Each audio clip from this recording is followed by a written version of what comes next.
কথাটা বলে শুভ্র হাত বাড়িয়ে দেয় টাওয়াল নিতে। তুলি টাওয়ালটা 2 আঙ্গুলে আরো চেপে ধরে বলল, না। শুভ্র ভ্রু বাঁকালো। তুলি এভাবেই হাঁটু টাওয়াল দিয়ে ঢেকে শাড়ি নিল বিছানার ওপর থেকে। তারপর টাওয়াল সামলাতে সোজা বাথরুমে চলে গেল। শুভ্র এতক্ষণ সোজা হয়ে দাঁড়িয়ে তুলির কাজ কারবার দেখছিল। তুলি ঠাস করে দরজা বন্ধ করায় শুভ্র প্রথম হা হয়ে দরজা থেকে চেয়ে পরপরই হেসে চেঁচিয়ে বলল, ও মা তুলি, লজ্জা পেলে আমাকে? ভুলে গেছো আমি তোমার চুপ, একদম নির্লজ্জ পুরুষ। তুলি বাথরুমে থেকেই ধমকালো শুভ্র শব্দ করে হাসলো। শাড়ি গায়ে ওয়াশরুম থেকে বের হয়েছে তুলি। ওয়াশরুমে চেঞ্জিং এরিয়া থাকায় লাভ হয়েছে, শাড়ি ভেজার চান্স নেই। তুলি মাথার চুল গামছায় ঝাড়তে ঝাড়তে আয়নার সামনে দাঁড়ালো। শুভ্র তখন তুলির পেছনে দাঁড়িয়ে শার্টের বোতাম লাগাচ্ছে। তুলি ফেস ক্রিম মেখে সাজ হিসেবে টিপ দিল কপালে, কাজল দিল চোখে। কাজল চোখ শুভ্র ভীষণ পছন্দ, কপালের টিপটাও তেমনি ভালো লাগে শুভ্রর। শুভ্র তুলির কদিন ছুটি হাতে আছে, এই কদিন তুলি সারাক্ষণ শুভ্রর মতো সেজে থাকবে, এমনটাই ভেবে রেখেছে তুলি। তুলি সাজ শেষ করে শুভ্রর দিকে ফিরল। কোমরে হাত রেখে চোখ পিটপিট করে কাজল দেখিয়ে শুভ্রকে জিজ্ঞেস করলো, আমার কেমন লাগছে বলুন তো? শুভ্র তুলিকে দেখালো। শার্টের শেষ বোতামটুকু লাগিয়ে তুলি চোখের কোণা থেকে কাজল নিয়ে কানের পেছনে লাগিয়ে হেসে বলল, শুভ্রর বউকে বরাবরই অস্থির লাগে। তুলি লাজুক হাসলো। শুভ্র তুলির কপালে টিপ সোজা করে দিয়ে ছোট্ট করে বলল, কন্ট্রাসেপটিভ আজ থেকে বন্ধ। শুভ্র কথা শুনি তুলি অবাক হয়ে প্রথমে শুভ্র দিকে চাইলো, পরপর লাজুক হেসে শুভ্রকে জড়িয়ে ধরলো। মিহি গলায় বলল, তুলির ক্লিনিকের ছুটি শেষ হয়ে গেছে প্রায় 2 মাস। বিয়ের পর প্রায় 10 দিনের মতো ছুটি ছিল। 1 সপ্তাহ ছিল শুভ্র ছুটি। শুভ্র চেয়েছিল 15 দিনের ছুটি নেবে। সাজেক যাবে দুজন। শুভ্র ছুটি পেলেও নতুন জয়েন করায় তুলি সেই ছুটি পায়নি। তাই দুইজন সিদ্ধান্ত নিয়েছে ওরা ঈদের বন্ধে সাজেক যাবে। তবে দুজন মিলে এই 10 আর 7 দিনের ছুটিগুলো বেশ আনন্দ নিয়ে কাটিয়েছে। তবে এখন আবার শুরু হয়েছে গদ বাঁধা সেই একই জীবন। সকালে নাস্তা করে শুভ্র তুলি একসঙ্গে বেরিয়ে চাকরিতে। তুলিকে ক্লিনিকে ছেড়ে শুভ্র নিজের হাসপাতালে চলে গেছে। তুলি নিজের রুমে বসলো। এখানে আরো একজন নতুন ডাক্তার বসে। তুলি বসার আগে ওদের সঙ্গে 1 কাপ চা খেলো। তুলির ফ্রেন্ড উষা বলল, তুলি, কেমন কাটলো দিন? আহা, শুভ্র স্যারকে রেখে ক্লিনিকে আসতে বড্ড কষ্ট হয়েছে না? তুলি হাসি চেপে গম্ভীর স্বরে বলল, জামাইয়ের কোলে সারাদিন বসে থাকার জন্য ডক্টর হইনি। ওপাশ থেকে উর্মি বলল, কোলেই তো ছিলে এতদিন, কোল থেকে নেমে আসলি কাজে? তুলি মেঘে রাগ দেখিয়ে বলল, যার কোলে বসার কথা বলছিস সে তোদের এককালে স্যার হতো, স্যারকে নিয়ে এমন অশ্লীল কথা বলছিস?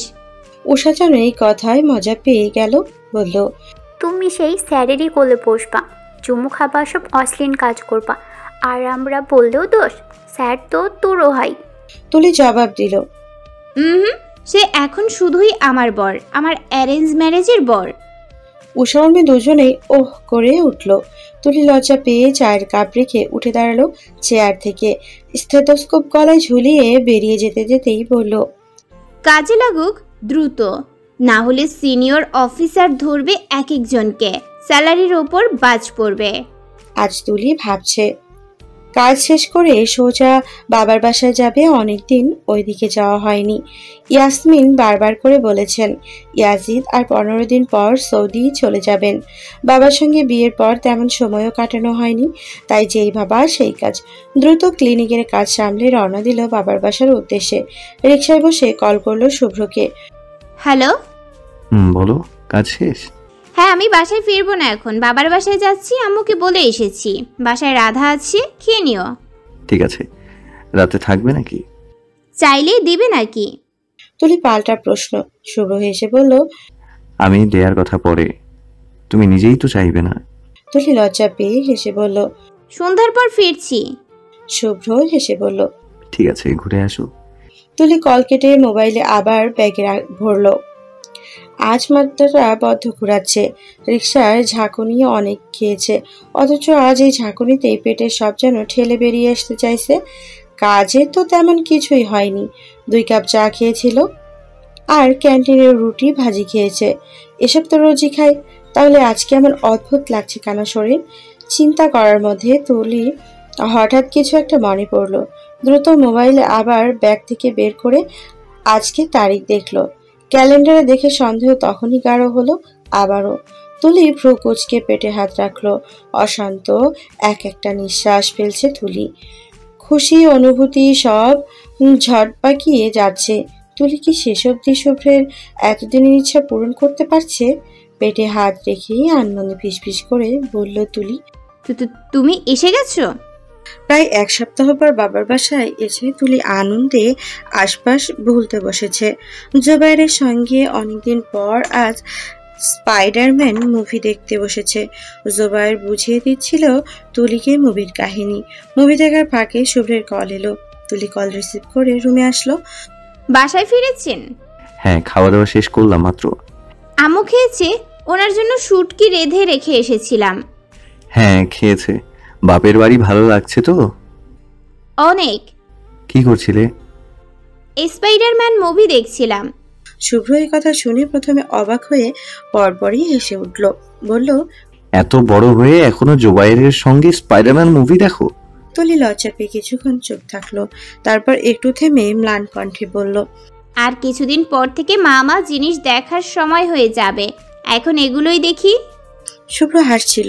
তুলির কথা শুনে হাসি থামিয়ে বিস্মিত হয়ে প্রশ্ন করল, মানে কেন? তুলি বলতে চাইল কিছু, শুভ্রকে জানাতে চাইল নিজের সন্দেহের কথা। মুখ খুলতে চাইলে পরপর থেমে যায়। সন্দেহের বশে এত বড় সুখবর শুভ্রকে এক্ষুনি জানাবে না তুলি। পরে যদি সন্দেহ ভুল হয় তবে কষ্ট পাবে শুভ্র। আগে শিওর হোক, জানুক সে সত্যিই আসছে। তারপর একটা বড় সারপ্রাইজ দিয়ে শুভ্রকে জানাবে তাদের দুইজনের অংশের কথা। তুলি শুভ্রর প্রশ্নের উত্তর চেপে গেল। আরো কিছুক্ষণ শুভ্রের সঙ্গে কথা বলে নিল। তারপর একটু পর শুভ্র নিজেই বলল, আমরা পরে কথা বলবো, এখন যাও, বাবা মার সঙ্গে সময় কাটাও, অনেকদিন পর আসলে না। তুলি সায় দিল শুভ্রের কথায়। কল রেখে গেল ইয়াসমিনের রুমে। ইয়াসমিন চুল আঁচড়াচ্ছেন। তুলি গিয়ে নিজের হাতে চিরুনি তুলে আঁচড়ে দিতে লাগলো ইয়াসমিনের চুল। ইয়াসমিন আরামে চোখ বুজে আছেন। জিজ্ঞেস করলেন, ওই বাড়িতে দিনকাল কেমন কাটছে তোর তুলি? তুলি আনমনে চুল আঁচড়াতে আঁচড়াতে জবাব দিল, ভীষণ ভালো। তুই যে এলি, শুভ্র কিছু বলেছে? অনুমতি নিয়ে এলি তো? হুম, উনি বলেছেন ঘুরে আসতে। ইয়াসমিন গল্প করতে লাগলেন তুলির সঙ্গে। একসময় তুলি দোনামোনা করে বলল, মা, আজ সন্ধ্যার পর এক জায়গায় যাব, আমার সঙ্গে তুমি যাবে? কই যাবি? তুই না ফিরবি সন্ধ্যার পর? রাতে ওইখান থেকে সোজা ওই বাড়ি চলে যাব, এদিকে আর আসবো না। আজ যাবো। আগে বল, কই যেতে চাইছিস? ফ্রেন্ডের বাসায়? না, হসপিটাল। হসপিটালে কেন? আমি সোনোগ্রাফি করব। সো? ইয়াসমিন অবাক হয়ে তুলির দিকে তাকালেন। তুলি লজ্জা পেয়ে মাথা নিচু করলো। মায়ের সামনে আর কিছু বলার নেই তার। ইয়াসমিন মেয়ের দিকে কিছুক্ষণ স্তব্ধ হয়েছে, তারপর খুশি হয়ে বললেন, কিছু আন্দাজ করছিলেন? পরীক্ষা করবি? কিট দিয়ে কর আগে, সন্ধ্যার পর যাব রিপোর্ট করতে। কিট আনিনি সঙ্গে। দাঁড়া, আমি দেখি আছে কিনা করে, নাহলে নিয়ে আসছি আমি ফার্মেসি থেকে। ইয়াসমিন উঠতে চাইলেন, তবে তুলি পেছন থেকে তার হাত আটকে দিল। ইয়াসমিন তাকালেন। তুলি বলল, আম্মু, আমি ডাইরেক্ট রিপোর্ট করব। ইয়াসমিন আর মেয়েকে খাটালেন না। বিছানায় বসলে তুলি মায়ের কোলে মাথা রেখে ইয়াসমিন তুলির চুলে হাত বুলিয়ে দিচ্ছেন। ইয়াসমিনের চোখ দুটো ছলছল করছে। সেদিনে তুলি, ওই বাচ্চা তুলি আজ নিজেও মা হবে। আবেগে চোখ থেকে জল পড়তে চাইলে ইয়াসমিন মুছে ফেললেন। তুলি মায়ের কোলে একসময় ঘুমিয়ে পড়ে। ইয়াসমিন তুলিকে বিছানায় শুয়ে আলমারি ঘেটে পুরনো শাড়ি বের করলেন। কটা বাচ্চাদের কাঁথা সেলাই করতে হবে, এখন থেকে শুরু না করলে পরে যদি দেরি হয়ে যায়। রিপোর্ট হাতে বিছানার উপরে বসে আছে তুলি। শুভ্র এখন চেম্বার থেকে ফেরেনি। যখন ফিরবে তুলি রিপোর্ট দেখবে। কি করবে তখন শুভ্র? কিভাবে সামলাবে নিজেকে? তুলি আজ মনের মতো সেজেছে। গায়ে শুভ্র দেওয়া সেই কাবিনের দিনের জামদানি শাড়ি, হাতে শুভ্র দেওয়া চুড়ি, শুভ্র নামে খোদাই করা আংটি, অনামিকা আঙ্গুলে। সাজ নেই তেমন, তবে কপালে টিপ আর কাজল দিয়েছে। শুভ্র এতেই মুগ্ধ। তুলি জানে শুভ্র এলে আফরোজার সঙ্গে দেখা করে রুমে টোকা দিল। তুলি পা কাঁপছে, হাতে থাকা রিপোর্টও কাঁপছে। তুলি রিপোর্ট হাতে এগিয়ে গেল। উত্তেজনায় হাঁটতে পারছে না তুলি, অবশ লাগছে নিজেকে। ওপাশ থেকে শুভ্র মিহিসরে ডাকলো একবার, তুলি ভেতরে আছো? দরজা খুলো। তুলি ঢোক গেল। রুমের লাইট নিভালো, মোমবাতি জ্বালালো অনেকগুলো। তুলি ছিটকানি খুলে দিল দরজায়। শুভ্র বলতে থাকে, কি করছিলে? সঙ্গে সঙ্গে তুলির দিকে চেয়ে থমকে যায় শুভ্র। তুলি দরজায় বাঁকা হয়ে হেলান দিয়ে আছে, ডান হাতে শাড়ি খামচে ধরে আছে, বাম হাতে দরজা ঠেসে রাখা। শাড়িটা এমন ভাবে পড়েছে কোমর উন্মুক্ত, গায়ে লেপটে আছে একদম। শুভ্র ঢোক গিলে তুলির পা থেকে মাথা অব্দি দেখে ভ্রু বাঁকিয়ে বলল, পাগল করার ধান্দায় আছেন নাকি মিসেস শুভ্র? তুলি শুভ্রের টাই এক হাতে ধরে টেনে শুভ্রকে রুমের ভেতরে আনলো। তারপর নিজেই দরজার ছিটকানি তুলে দিল। শুভ্র দরজা লক করার আওয়াজে পেছন ফিরে একবার দেখলো। তুলি আঙ্গুল দিয়ে শুভ্রের মুখটা আবার নিচের দিকে করে নিল। শুভ্র আবারও ঢোক গিলল। তুলিকে আপাদমস্তক বড্ড সুন্দর দেখাচ্ছে। তুলি শুভ্রের সম্পূর্ণ মুখে আঙ্গুল ঘুরিয়ে বলল, পেছনে কি? আমাকে দেখুন, শুধু এবং শুধু আমাকে। শুভ্র এবার হাসলো। তুলির কানের কাছে ফিসফিস করে বলল, আম ডাইং। তুলির বুকটা কেঁপে উঠল। শুভ্র তুলির কানের লথিতে চুমু খেলো। তুলি কেঁপে উঠে শুভ্রর শার্ট চেপে ধরল। শুভ্র দুই হাতে তুলির উন্মুক্ত কোমর চেপে ধরে নিজের সঙ্গে মিশিয়ে নিল। তুলি শুভ্রর গলার টাই খুলে মাটিতে ফেলল। শুভ্র আনমনে দেখে যাচ্ছে তুলিকে। শুভ্র একসময় গাঢ় গলায় বলল, Your glossy lips making me crazy. Can I kiss? তুলি মায়া দৃষ্টিতে তাকালো শুভ্রর দিকে। শুভ্র কথাটা এগিয়ে নিলে তুলি মাথা পিছিয়ে নেয়। শুভ্র ভ্রু বাঁকায়। কি? তুলি শুভ্রর বুকে হাত রেখে ঠেলে বলল, এত অধৈর্য কেন? এখন তো মাত্র শুরু। শুভ্র ব্যস্ত ভঙ্গিতে তুলির কোমরে চাপ দিয়ে নিজের দিকে টেনে বলল, অধৈর্য বানানো হয়েছে আমাকে। কাম, জাস্ট ওয়ান কিস। শুভ্র এগিয়ে আসলে তুলি আবারও সরে শুভ্রর থেকে জোর করে নিজেকে ছাড়িয়ে নিল। শুভ্র হতাশ চোখে তাকিয়েছে তুলির দিকে। তুলি থামলো। তারপর ধীর হাতে শুভ্র ডান হাতে নিজের পেটের উপরে রাখলো। শুভ্র বুঝতে পারলো না প্রথমে তুলির এই আচরণের অর্থ। প্রথমে স্বাভাবিক চোখে তাকিয়ে হঠাৎই চোখ বড় বড় করে তুলির পেটের দিকে তাকিয়ে আবার তুলির দিকে তাকালো। তুলি শুভ্রর কানের কাছে ফিসফিস করে শোনালো, ছোট্ট শুভ্র আসছে, আপনার অপেক্ষার ফল ফাইনালি আসছে, শিশু ডক্টর। শুভ্র চমকালো। ভীষণ চমকে তুলির পেটের হাতটা শক্ত করে চেপে ধরলো। তুলি হালকা এসে আবারও বলল, আপনার এতদিনের ইচ্ছা শেষ অবধি পূরণ হচ্ছে। কেমন লাগছে ডাক্তার মশাই? আবেগে শুভ্রের চোখের কোণে অল্প কিছু পানি জমেছিল। শুভ্র পানিটুকু আড়াল করে তুলিকে ছেড়ে নিজের কোমরের দুই পাশে হাত দিয়ে ওপরের দিকে চেয়ে ঢোক গিলছে। শুভ্র ভয়াবহ নার্ভাস। কি বলবে? এমন একটা অবস্থায় কেমন রিয়্যাক্ট করা হয় শুভ্র জানে না। সে প্রথম বাবা হচ্ছে। বাচ্চা সম্পর্কিত অনুভূতিতে সে নতুন। শুভ্র ঢোক গিলছে, তার অ্যাডাম অ্যাপস ফুলছে বারবার। তুলি শুভ্রকে সময় দিল। শুভ্র মাথা নিচু করলো। দুই পাশে মাথা নেড়ে নিজের কাঁদো কাঁদো অনুভূতি সামলে নিয়ে তাকালো তুলির দিকে। তুলি আবার হাসলো। ভ্রু নাড়িয়ে জিজ্ঞেস করলো, কেমন লাগছে? শুভ্র এবার আলকা আসার ভান করে তুলিকে আচমকা জড়িয়ে ধরে ঘাড়ে মুখ ডুবালো। তুলিকে যতটা পারে শক্ত করে জড়িয়ে ধরে ঘাড়ে নাক ডুবিয়ে দিল। পিষে ফেলতে চাইছে যেমন তুলিকে নিজের সঙ্গে। তুলি সাবধানতা অবলম্বন করে পেটে এক হাত রেখে শুভ্রকে অপর হাতে জড়িয়ে রাখলো। শুভ্র ঘাড়ে মুখ ডুবিয়ে বলল, আমাকে বাবা হওয়ার মতো বেস্ট একটা ফিলিংসের সঙ্গে পরিচয় করিয়ে দেওয়ার জন্য ধন্যবাদ তুলি। তুমি তোমাকে ভালোবাসি। শুভ্র আবার বলল না কিছু। তুলি অনুভব করছে তার ঘাড় ভিজে যাচ্ছে। ওমা, শুভ্র কাঁদছে। তুলি বোকা হয়ে গেল একদম। শুভ্র জোর করে নিজের থেকে ছাড়াতে চাইলে শুভ্র আরো শক্ত করে চেপে ধরল। তুলি হাল ছাড়ল। শুভ্র নিজের চোখের জল তুলিকে দেখাতে নারাজ, তাই তুলিও জোর করল না।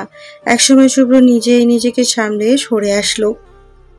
অন্য পাশে মুখ লুকিয়ে চোখ মুছে স্বাভাবিক গলায় জিজ্ঞেস করলো, কয় মাস? এই খবর কখন পেলে? কাল? আজ? আজ পেয়েছো? আর কেউ জানে? আম্মু জানে? বলছি সব। ভ্রূণের বয়স 2 মাস 7 দিন। কাল বাবার বাসায় ছিলাম না, আম্মুকে নিয়ে গিয়েছিলাম সোনোগ্রাফি করতে। রিপোর্ট আজ ক্লিনিক থেকে ফেরার সময় নিয়ে এসেছি। রিপোর্ট পেয়ে আপনাকে প্রথম বললাম। শুভ্র হা হয়ে গেল, বলল, বিয়ের প্রথম রাতে ছক্কা? আমার বাবু বাবাকে বেশি অপেক্ষা করাই নেই। তুলি লজ্জা পেয়ে বলল। কি ভাষা মুখের! শুভ্র হেসে বলল, যাও, ভাষা ঠিক করছি। আগামীকাল আমার সঙ্গে আবার যাবে ডাক্তারের কাছে। আমরা মহুকে কনসাল্ট করব আমাদের বেবির জন্য। ও তো গাইনোকোলজি স্পেশালিস্ট। তুলিও সায় দিল। শুভ্র তুলিকে সামনে ঘুরিয়ে পেছন থেকে জড়িয়ে ধরলো। তারপর কাঁধে থুতনি রেখে বলতে লাগলো, এখন থেকে বাইরে চলাচল বন্ধ, ঘরেও তেমন কিছু করা লাগবে না। বুয়া এসে তো সব করেই যায়। রান্নার বাসন থাকে, ওগুলো আমি ঘরে থাকলে করে দিব। ওয়েট, রান্নার জন্য নতুন বুয়া রাখলেই তো হয়, কি বলো? বুয়ার হাতের রান্না খাবেন? আগে খেয়েছেন? না, তবে এখন থেকে খাবো। না, তার কোনো দরকার নেই। আমি রান্না করব। আর আম্মু তো আমাকে সাহায্য করেনি, সমস্যা হবে না কোনো। শুভ্র একটু থমকালো, তারপর দোনামোনা করে বলল, ক্লিনিক করা লাগবে এই কদিন, বাদ দিলে হয় না যদি কিছু হয়ে যায়। তুলি পেটের উপরে রাখা শুভ্রর হাতের উপরে হাত রাখলো, বলল, ক্লিনিক ছুটি নেব 7 মাসের সময়।